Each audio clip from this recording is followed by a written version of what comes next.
Chris, I got great news. We're going to review a movie based on your favorite fighting game. We're finally reviewing the Street Fighter 2 anime movie. I've been waiting 27 episodes for this. Do you not see the fucking Batman and Superman figures? Fighting? Oh. Wait, so we're reviewing Mortal Kombat vs. DC. That's not a movie. Yet. Oh, man. So we're doing Injustice. Yes. But it's Injustice 1, not Injustice 2. It's kind of its own thing. Okay. Well, yeah. You got a problem with Injustice 2? No. Injustice 2's fine. It's got the Ninja Turtles in it. Why could you hate that? I don't know. It's something about that game playing weird and awkwardly and slow, and I really don't like it for some reason. And it's not because I'm bad at it and I can't get past like chapter 3 for some reason. Sounds like you're bad at it. No, I'm the greatest gamer in the world. Are you? My mom said I was.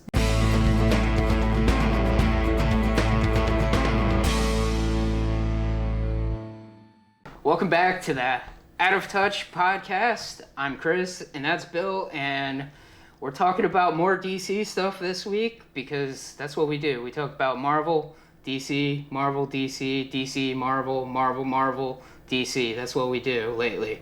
Next time's Ghostbusters. Sweet. Anyway, Bill, we watched the Injustice animated movie that kind of does its own thing with the Injustice continuity that is very different than the video game.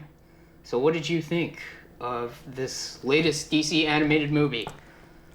It's pretty cool. I mean, I've yet to find any of these animated DC movies that I was just like, oh, this sucked. There's ones I'm like, it was okay. And there's ones I'm like, that was fucking great. And this one was, this is pretty good. I would agree with you for the most part. However, there are a few of the DC animated movies that I really didn't like, mainly like Batman vs. Robin. I thought it was Son of Batman you didn't like. It's one of those in that series. I'm pretty sure it was Son of Batman because you were upset because Deathstroke was kind of a bitch in it. That's true. Why did they make him so bitchy? So stupid.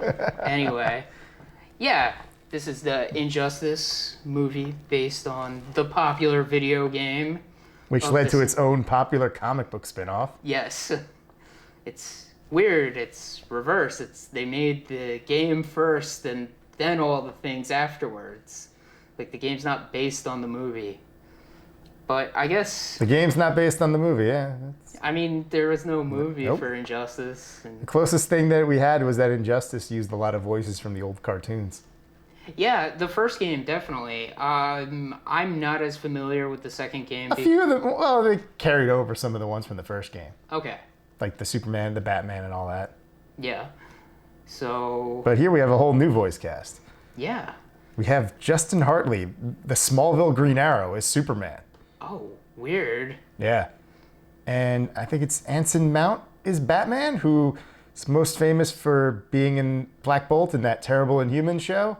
And he's Captain Pike in the new Star Trek stuff. Oh, okay. So he's the second Captain Pike to voice Batman. Wow, really? Yeah, because the one from the J.J. Abrams movies is the Batman Under the Red Hood. Wow, I didn't even know Captain Pike was in the J.J. Abrams movies. I was just like, man, that guy must be old as shit from, like, original Star Trek. Right? The character, not the actor. Yeah, I know. I'm dumb. Whatever. Whatever. Your failed attempts at humor aside. Yeah. Try to be more successful at humor. Okay. I'm just saying.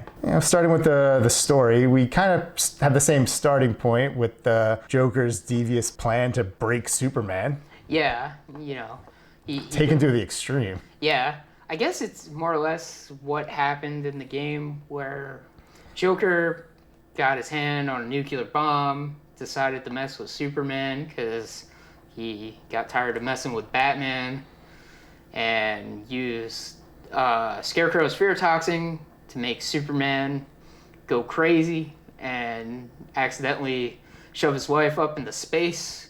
Killing his wife Lois Lane and their unborn child? Yeah, and more or less the bomb goes off when her heart stops. destroying all of Metropolis. Yeah. First of all, what did you think of this Joker voice? It was okay. Yeah, I thought it was okay too. It was a little weird, I guess, but this Joker is kind of weird looking to begin with. Yeah, I mean, he's a much more twisted Joker because he goes right for the jugular, like right away at this, because he's just like, all right, I'm bored, fuck it.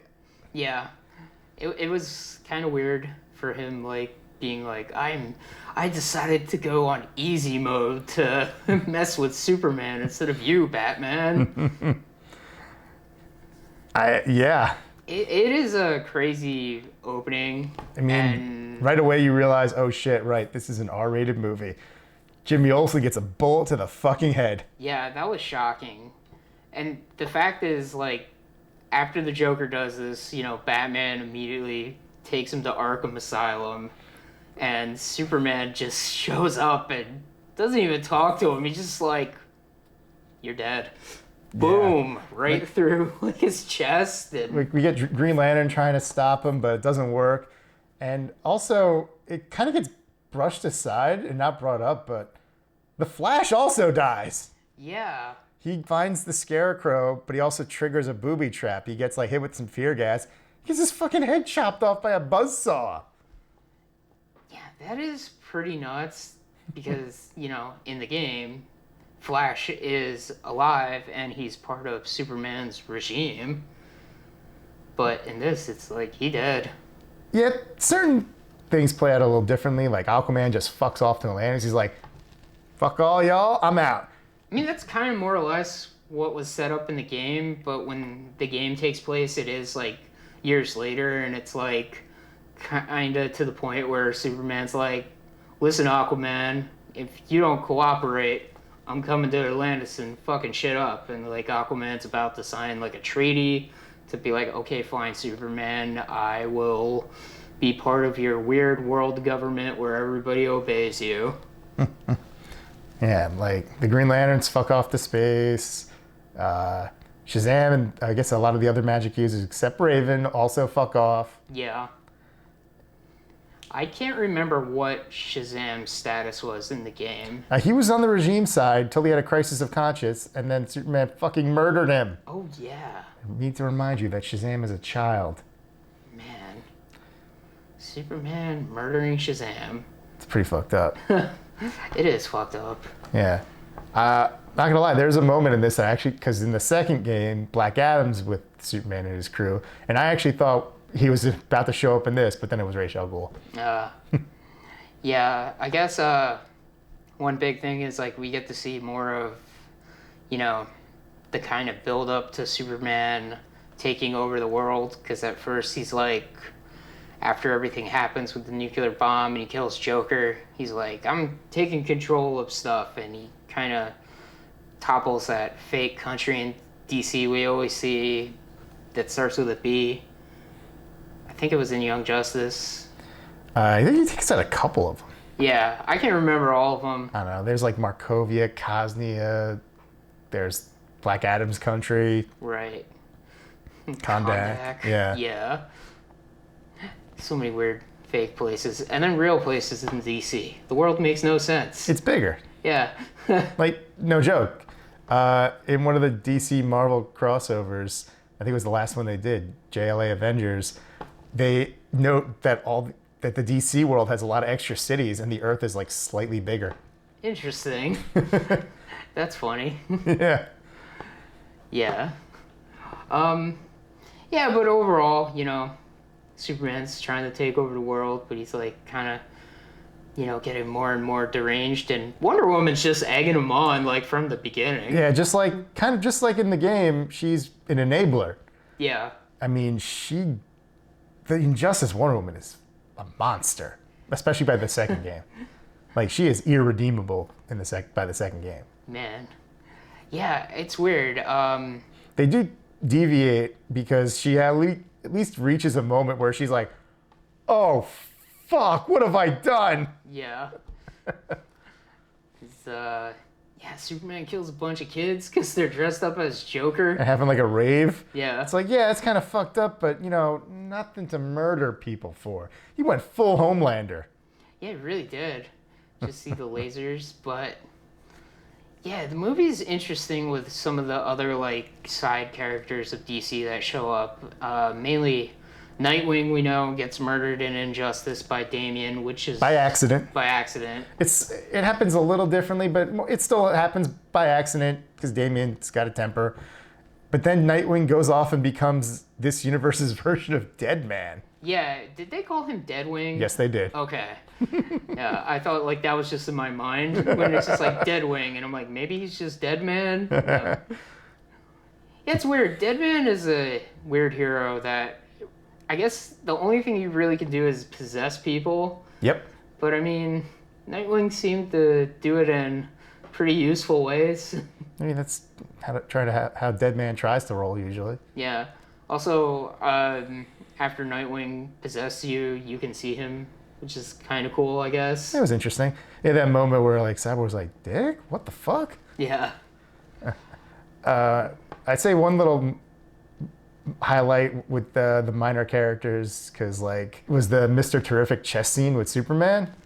Yeah, let's just say this is like the coolest I've ever seen Mr. Terrific ever. Just in that one scene alone. Yeah. Well, he has that other scene too where he's like in the prison and it's just like Plastic Man's like, "That's a cool tattoo." And he's like, "It's not a tattoo." That was pretty cool too, but the chess scene was amazing. That was just awesome, where he's basically just like explaining to Superman like why his fucking plan is terrible. Yeah, it's like, this is what happens when you take over the world, and then it's just like, it's like, okay, are you gonna stop like all the people that like jaywalk and all the people that don't recycle? It's like, oh, you're worried because Superman's like, we're gonna get rid of all the guns or as many guns as we can. It's like, oh, that's great. I mean, you know, people smoke cigarettes. You're gonna kill them? Yeah. Because that kills a lot of people. And then you got people that run red lights and just like the slippery slope. Yeah, and the whole time they're playing a chess game, and at first it seems like Superman's like, doing pretty good because like he's all like check at the beginning, and Mr. Terrific is just making moves, and then like as the conversation goes, it's just like Mr. Terrific is always getting Superman in check, and then like finally Mr. Terrific is just like checkmate. Yeah, that was cool. That was a great scene. It's awesome. Like it was just like, man, I didn't know Mr. Terrific could be so cool. He's kind of really lame in Arrow. Yeah, because they played him for a comic relief. Yeah. They just made him another Cisco-esque type character where he's just kind of a goofball. Yeah. It's so weird to think Mr. Terrific was an Arrow. Yeah, it's such a random character to be in that show. Yeah, I barely remember what he looks like in that show. Well, when he's costumed up, he just looks like Mr. Terrific. He's got the T in his face and all that. Yeah, I guess it's just weird picturing it. Cause, I mean, he spends most of his time out of the costume. Yeah. So he's got like his hair just kind of like up. I know he doesn't have like as many as the T-spheres. He just has like one. Yeah, TV budget. Yeah, exactly. Yeah.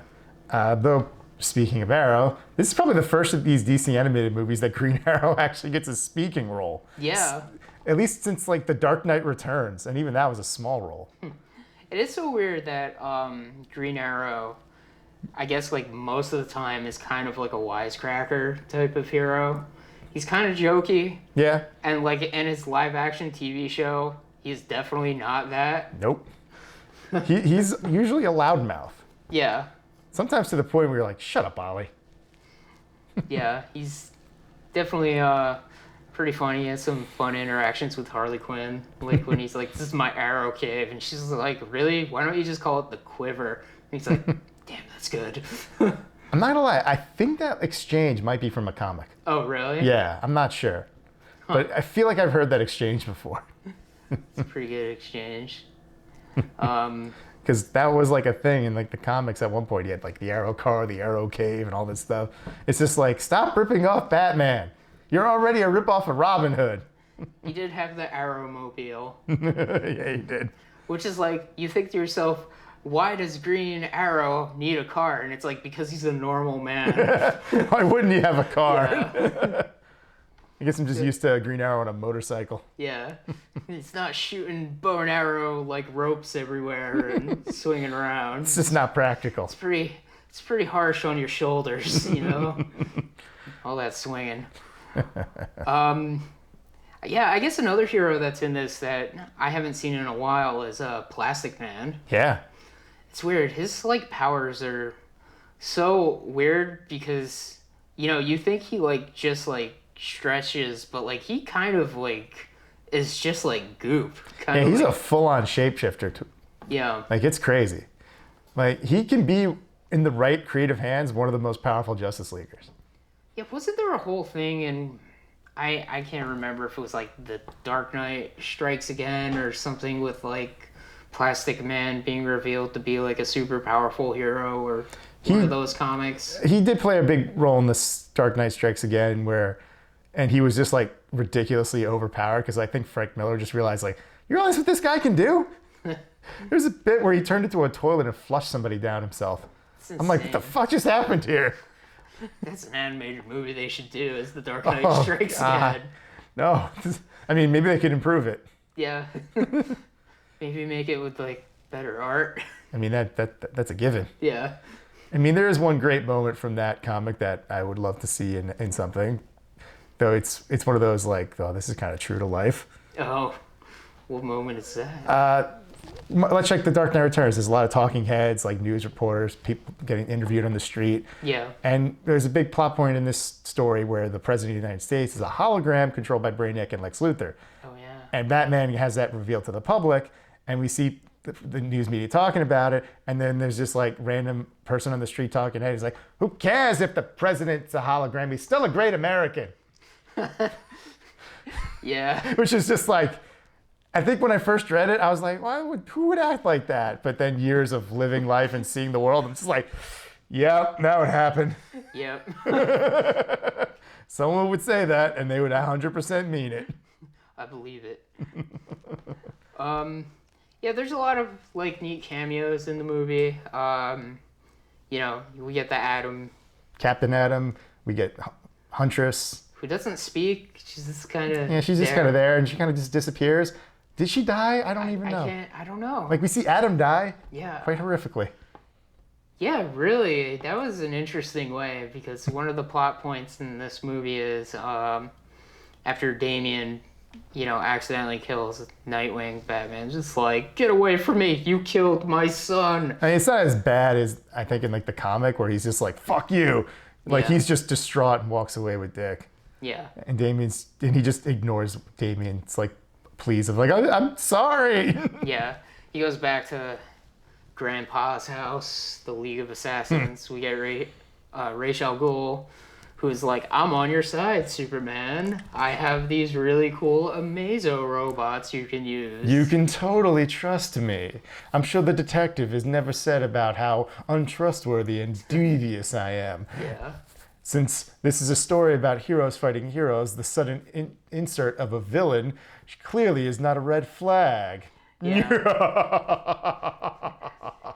Yeah, but it is, like, to go to my point where the Atom dies, or is he just Atom? What he's called? Tiny Man? It's just Adam. Okay. The Atom. Atom. Presumably Ray Palmer. Okay. Yeah, Atom is inside of Superman being like, I'm going to threaten your brain with this, like, pointy kryptonite. Yeah, he's got some kryptonite in his brain, and Superman's like, ah! And then, like, Ra's al Ghul's like, here, breathe this in. It's chemotherapy. It will kill and disintegrate everything except you because you're Superman. And it disintegrates the Atom. Yeah. Yeah, probably the worst death, honestly. Definitely one of the most horrific. Though, points towards potentially Cyborg's death. Yeah, we don't know if he died. He's dead. Okay. His face was ripped off. Granted, it was his cyborg face, but he's not getting up from that. He was ripped limb from limb, and then the face thing was ripped off. He's dead. By Amazo, of course, because if you know DC Comics, Amazo always goes crazy. And Superman's just like, I'm going to put Amazo in Smallville before we make more of them. Was that Smallville? Yeah, it was Smallville. All right, I guess I didn't see the sign. I'm pretty sure there was a sign, and they were having a corn festival. Only one place in the DC universe would have a corn festival. Yeah, this is true. yeah, I mean, he immediately realized, like, hey, this is fucked up. Raish, stop. And Raish is like, fuck you. Yeah. I don't think so. Did you not hear my evil laugh? Yeah. It's like, I live in a castle in some weird location, and I employ many ninjas. My name literally translates to the demon head. How did you not figure this out? Yeah. Also, I always get confused. Like, is Ra's al Ghul supposed to be like Middle Eastern or To be fair, it's or ambiguous. does it just change? Yeah. Yeah, it depends on the artist. Sometimes he's clearly Middle Eastern. Sometimes it's like he probably isn't, but he probably came from like somewhere else and then like assumed that name. He's a character that you could pretty much do anything with. Yeah, because like the sword he always has always kind of looks like one of those like scimitar swords. I mean, obviously his title is Arabic, Yeah. but he definitely has often is drawn more Middle Eastern. But like I said, he's a character that I think is flexible. You can definitely have a Middle Eastern man. You could also justify having a white guy or an Asian guy, even if the Asian guy's a fake. Yeah, I just asked that because like he does employ ninjas. So, I know. It's like, hey, he's got a scimitar, but he's also like, surrounded by ninjas. Yeah. So it's like this theming is like interesting, but like kind of cool at the same time. I mean, he's a global threat. I just like the idea. He's like, look, I've been around so long. I just do what I want. Yeah. I have many. I've been around. I've lived in many cultures. I eat spaghetti. Fuck you. He calls it Paschetti. Because he's classy. He only eats it with a fork. He's not dealing with that fork and spoon bullshit. He cuts it up. And if you're Italian and you see people cutting spaghetti, you're like, what are you doing? That's not how you eat it. Did you not see the Lady and the Tramp? Yeah, anywho. I mean, there's that big fight. Heroes seem like they're working together, but Superman's he is far gone. Even after they defeat Amazo, he's like, fuck you, fuck all of Yeah, you. he pretty much says they will die as heroes, but you will die as terrorists because it's Batman and Green Arrow. And... No, Green Arrow's dead at this point. Oh yeah, that's right. Superman killed him because Superman killed his father by deflecting a kryptonite arrow into him. Yeah. It was kind of weird that Superman was able to deflect it as easily as he did, because it is kryptonite, and it looks like a pretty It's an arrow. Yeah, I guess that's true. Man, like... They're so slow compared to bullets. Yeah, I guess the argument is made, like, any superhero that shoots arrows is just, like, terrible. Looking at you, Hawkeye. Fucking Hawkeye. Yeah, so... He could have just as easily caught it or whatever, but nope, he had to smack it, and he killed his dad. I guess I always thought, like, him just being around kryptonite, like, the radiation, like, affects him, but I guess it's just different. I mean, it's one of those things where it really does vary from writer to writer, because when Green Arrow shot a kryptonite arrow at Overgirl in the Christ on Earth X CW thing, she was just like, oh, fuck! Yeah. But, I mean, sometimes kryptonite immediately makes him drop like a rock, and then sometimes he's just like, you can still fight, but it hurts. Yeah. It really depends what the writers feel like, honestly. Yeah, the fight between Amazo is kind of like the ending action sequence of the movie. Well, almost. Yeah, almost. One thing I'll say before Cyborg gets brutally murdered, I like that he had like this giant like fuck you cannon that he was shooting like Amazo with. It was kind of ridiculously huge. One of my favorite moments of the movie came earlier with Batman hitting Cyborg with some kind of virus that he installed in Cyborg the day he met him. Yep. And the camera just cuts to Killer Croc being like, it's fucked up. Yeah, seriously. Batman and all his contingency plans and paranoia. I mean, this version of Batman was 100% right to be paranoid. I guess so. If anything, he wasn't paranoid enough. It was nice to see Cyborg do a little fighting for a change, just because he seems to be relegated to transportation most of the time. It's like, Cyborg, boom tube. Okay, I'll help you up. No, Cyborg, boom tube. Right? That's one thing I like about the Doom Patrol Cyborg. He's just chilling. Yeah. He's not like, they're not like, hey, Cyborg, go on a beer run. And He's not Apocalypse Tech either, right? in that version, no. He just seems to be more old school Cyborg, where he's just just advanced tech. Yeah. Which I'm fonder of that. I'm like, I don't need this apocalypse bullshit with Cyborg. Because he just gets relegated to transportation, even in Young Justice now. Oh, this is Young Justice. Maybe we'll talk about that one day. Maybe. But yeah, I guess the big thing is they kind of hint at multiverse stuff and Mr. Terrific makes a portal to another reality, bringing out the real Superman. He's even got the real costume and everything instead of the New 52 bullshit. Yeah. This Injustice Superman's wearing. And they have a big fight.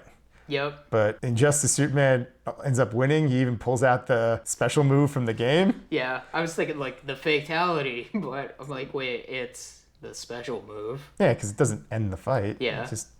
But then you kind of realize, oh, wait, real Superman, for lack of a better term, was just a distraction. Yeah. To get the real contingency plan, another Lois Lane. Yeah. Pretty much. She And that- talks to him. Yeah, that stops him dead in his fucking tracks. Yeah, he feels awful. And he's just like, what have I become? Because he was like, you really think you could have talked me down with words? It's like, well, not his words. Yeah. Also, was the other Superman, it was played by one of the DC animation alumni, right? I think it was just Justin Hartley again. It was just him. He sounded different enough that I'm like, hey, that guy that played bad Superman also made a really good Superman too. Yeah, I mean, I guess he sounded closer to the way he sounded at the beginning of the movie. I think that was he the was point. like evil. yeah, because he was very gosh golly classic Superman, and then he just broke. Yeah. Just snapped like a fucking twig, which was the Joker's plan all along. Yeah. It's kind of annoying that the Joker is like right about these things. Also, the Joker always has these like plans to like, I guess maybe it's not always, but it just seems like it's like the Joker's plan is for the hero to kill him, proving the hero is no better than he is. Yep. It's just like, okay, Joker, man, you're a crazy clown, man. He sure is. But yeah, I don't know what else to say about Injustice, the animated movie. It's very much its own thing. You know, it stands apart from the other Injustice incarnations. This Injustice Wonder Woman actually learns, oh, fuck, I fucked up. Yeah. Sort of redeems herself. Sort of.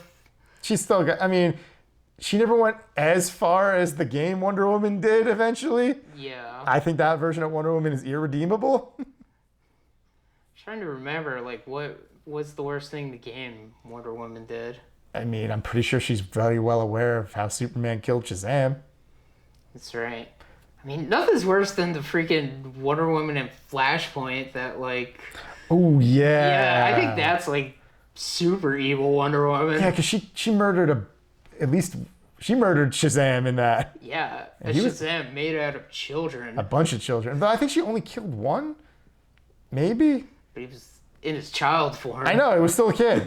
Look, I'm not saying that Injustice Wonder Woman was the only irredeemable Wonder Woman. Yeah, Flashpoint Wonder Woman is also irredeemable. indeed. Yeah. Yeah, so, I guess we'll look forward to the next DC movie where Superman's evil, because that's what they do now. Actually, the next one's Catwoman. Oh. Hey, Batman and Catwoman got together at the end of this movie. Yeah, they did. That's the second time this year. Yeah, right. Batman getting happy endings finally. Finally. I mean, he went through hell to get that happy ending. That was a very much earn your happy ending. You lost your best friend. You lost your firstborn son. Yeah. But Batman Bunch can't, of your friends. Batman can't be happy, because then he can't be Batman, because he has to be sad. Well, maybe this Batman doesn't want to be Batman anymore. Yeah, I guess that's true. I mean, he's lost so much. Yeah. I guess after all that, he's just like, no, I'm done. Yeah, I mean, I've said this before. I am kind of tired of the whole evil Superman thing. Yeah. I am glad how it was kind of momentarily counterbalanced by the appearance of a good Superman, but I'm done with it. Yeah. I'm bored of it. It's been overplayed. Stop. Yeah. We've seen it. It's fine. I mean, granted, I still think there's like a 60% chance we see that in Superman and Lois.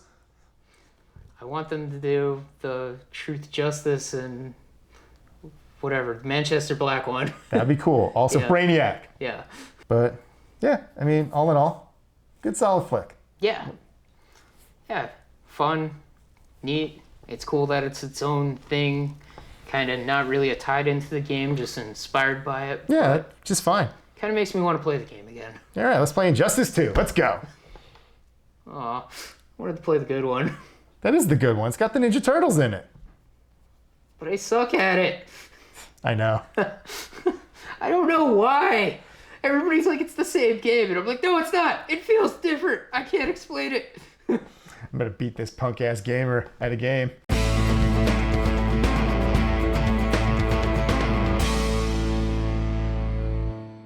All right, so next up, we're reviewing Injustice. Wait, what? We just reviewed Injustice. What are you talking about? We just watched it. Now we gotta review it. I'm confused. What are you doing here? Time loop. You're trapped in it forever. You have to review this movie for the rest of eternity now. That's dumb. I'll just go away. You can't. You'll just end up back here. Oh, man. Fine. So what'd you think? I liked it. It was fun. All right, this has got too long. Good night.